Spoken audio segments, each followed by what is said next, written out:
भाई किसी ने एक कमेंट भेजा है बहुत ही सुंदर। तो मैं आपके साथ शेयर कर रहा हूँ। नमस्ते सर जी। पिछले 2 साल लगातार ध्यान के अभ्यास के बाद 2-4 दिनों से हर वक़्त मुझे अपने शरीर और साँस का ध्यान रहता है। मैं अगर 1-2 मिनट के लिए भूल भी जाऊँ, तो मुझे याद आ जाता है कि मुझे अपने शरीर और साँस पर ध्यान लगाना है। ये बिल्कुल वैसे ही है जैसे आपने एक वीडियो में बोला था कि जैसे एक प्रेमी हर वक़्त अपनी प्रेमिका की याद में रहता है। और सबसे इम्पोर्टेंट बात, मेरे रोज़ ध्यान के अभ्यास से मेरे परिवार के लोगों में भी बहुत बदलाव आ रहा है। आपने जैसे बोला था कि फूल की खुशबू चारों तरफ महकती है, उस बात को मैंने महसूस किया अपने घर में। इस सब के लिए आपका बहुत-बहुत आभार। तो वही मैं यही बात बोलने की कोशिश कर रहा हूँ, अलग-अलग वीडियोज़ में, कि आप एक बहुत पावरफुल माइंड फ़ील्ड बना सकते हैं, जहाँ भी आप रहते हैं, और उस फ़ील्ड का असर पड़ेगा हर चीज़ पर और सबसे ज़्यादा इंसानों पर। तो बहुत सारे लोग जो बहुत मुसीबत में हैं क्योंकि परिवार का माहौल अच्छा नहीं है। अ, किसी परिवार में पिताजी बहुत डोमिनेटिंग हैं, बहुत बड़े अफ़सर हैं और वो घर में भी अफ़सर ही रहते हैं। मतलब बहुत ज़्यादा सख्ती से पेश आते हैं। अ, उसी तरीके से किसी घर में ऐसा है कि माता-पिता के बीच बहुत ज़्यादा लड़ाई होती है। किसी-किसी घर में बच्चों की पिटाई भी होती है। तो इस तरीके का माहौल है और फिर कुछ लोग बोलते हैं कि हम पढ़ाई कैसे करें? घर का तो माहौल बहुत ख़राब है और ध्यान कैसे करें? क्योंकि कोई तो समझता नहीं है।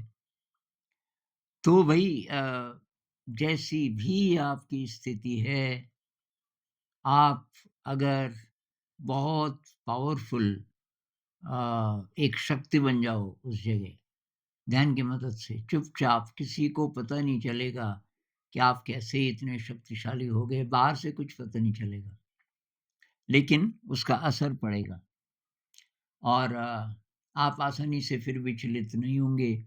लोग कैसे भी हैं, कैसा भी बोल रहे हैं, कैसा भी व्यवहार कर रहे हैं, आप पर उतना ज़्यादा नेगेटिव असर नहीं पड़ेगा जितना पहले पड़ता था और धीरे, धीरे, धीरे नेगेटिव असर कम होता जाएगा। क्योंकि ऐसे घर हैं बहुत सारे और वहाँ जिसको साधना का टेस्ट मिल गया वो निकालते हैं समय। समय निकालते हैं, टाइम निकालते हैं। कब? अब परिवार में बहुत गड़बड़ माहौल है, कब तक, कितने बजे तक? 11, साढ़े 11, 12, कभी तो सोते होंगे ना सब लोग। जब सब सो जाएँ, तब आप ध्यान कीजिए। अगर वहाँ कोई नहीं समझता, तो जब सब सो जाएँ, तब आप ध्यान कीजिए। एक तरीका ये है और दूसरी बात, पता मत चलने दीजिए। जहाँ थोड़ा बहुत माहौल ठीक भी है, तब भी थोड़ा-सा सीक्रेसी रखनी चाहिए इसमें। ध्यान जब तक लोग समझते नहीं, और क्योंकि उनकी उपस्थिति नहीं तो डिस्टर्बिंग होगी आपके लिए।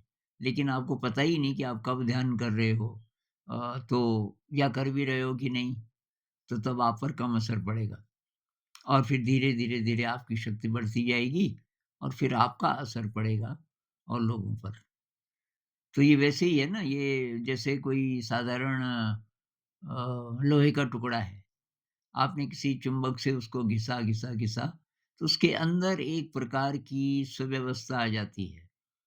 उस साधारण लोहे के अंदर, उसके एटॉमिक लेवल पे, इलेक्ट्रॉनिक लेवल पे एक सुव्यवस्था आ जाती है जिसके कारण वो चुंबक बन जाता है। ऐसे ही हमारे अंदर भी होता है।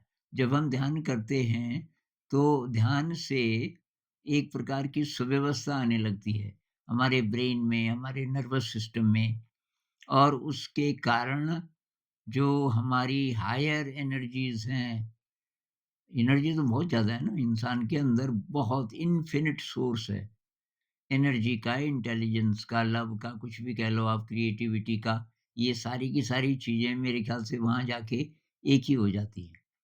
एक ही एनर्जी फ़ील्ड है, जिसके स्पर्श से ये सारी चीज़ें आप में बढ़ने लगती हैं। क्रिएटिविटी, कंपैशन और आपका असर औरों पर पड़ने लगता है। इसकी मेरे पास तो बहुत सारी कहानियाँ हैं कि कैसे एक व्यक्ति ने शुरू किया और धीरे-धीरे पूरा परिवार बदल गया। चाहे और लोग ध्यान में नहीं भी बैठें, लेकिन उनके अंदर परिवर्तन आना शुरू हो जाता है। कब होगा और कितना ध्यान करना पड़ेगा ये नहीं कह सकते, क्योंकि हर व्यक्ति के अंदर की स्थिति बिल्कुल अलग होती है दूसरे से। कोई एक व्यक्ति है और उसके अंदर पहले से कुछ है, पहले से मतलब वो तैयार है। अब वो ध्यान करना शुरू करता है तो बहुत जल्दी बहुत शक्तिशाली बन सकता है और वो पारमिताओं का भी ध्यान रखता है या पहले से पारमिताएँ बहुत स्ट्रॉन्ग हैं उसके अंदर। पारमिता मतलब विनम्रता, कृतज्ञता, देने का भाव इत्यादि और शील का पालन वो पहले से करता है। झूठ नहीं बोलना, हिंसा नहीं करना इत्यादि। तो वो बहुत जल्दी बहुत पावरफुल बन जाएगा। ऐसा माइंड फ़ील्ड बन जाएगा उसके चारों तरफ कि वो जिसके भी संपर्क में आएगा, उसमें बदलाव आना शुरू हो जाएगा। अब रोज़-रोज़ जिनके साथ हम रह रहे हैं, उनमें बदलाव तो आएगा ही। वो चाहे कभी ना बोलें कि आपके कारण कुछ हुआ, उनको पता भी नहीं चलता जब रोज़-रोज़ हम साथ रहते हैं। लेकिन ऐसा होगा और आप ये महसूस कर पाओगे। अ अब कोई और व्यक्ति है जो ध्यान इसलिए कर रहा है कि पास हो जाए, सेल्फ़िश रीज़न से कर रहा है, तब ज़्यादा असर नहीं होगा क्योंकि तो शुरुआत ही गलत हो गई ना। ध्यान तो अपने शुद्धिकरण के लिए करना है और सब ड्रॉप कर देना है आगे का। फ्यूचर के बारे में नहीं सोचना, प्रेज़ेंट में जो काम कर रहे हो उसको बहुत अच्छी तरह करो। पढ़ाई कर रहे हो तो बहुत दिल लगा के करो या तो मत करो, छोड़ दो। बहुत सारे लोग हैं जो पढ़ाई-लिखाई नहीं करते लेकिन बहुत अच्छी ज़िंदगी जी रहे हैं, कुछ और स्किल होगा, नहीं तो आप सीखो। पर पढ़ाई करनी है तो पूरे मन से और वही पढ़ो जिसको तुम समझ सकते हो, जिसमें तुमको मज़ा आता है। अब परीक्षा की मत सोचो, उसमें फ़ेल भी हो सकते हो तो कोई बात नहीं, पास हो गए तो भी ठीक है, फ़ेल हो गए तो भी ठीक है। फ़ेल्योर कुछ नहीं होता। फ़ेल का मतलब है कि भाई आप इधर जाना चाह रहे थे, लेकिन एक्चुअली आपका रास्ता इधर है। आपके लिए जो सूटेबल रास्ता है वो कुछ और है और तो उसमें निराश होने की कोई ज़रूरत नहीं है। रास्ता बदलो बस। तो भई ये जिन-जिन को मेरी बात समझ आ रही है, ध्यान का अभ्यास करो। चाहे आप अकेले हो, चाहे परिवार में हो, चाहे कैसी भी परिस्थिति है और ये तरीका है न केवल बेहतर इंसान बनने का, बल्कि दुनिया को भी बदलने का।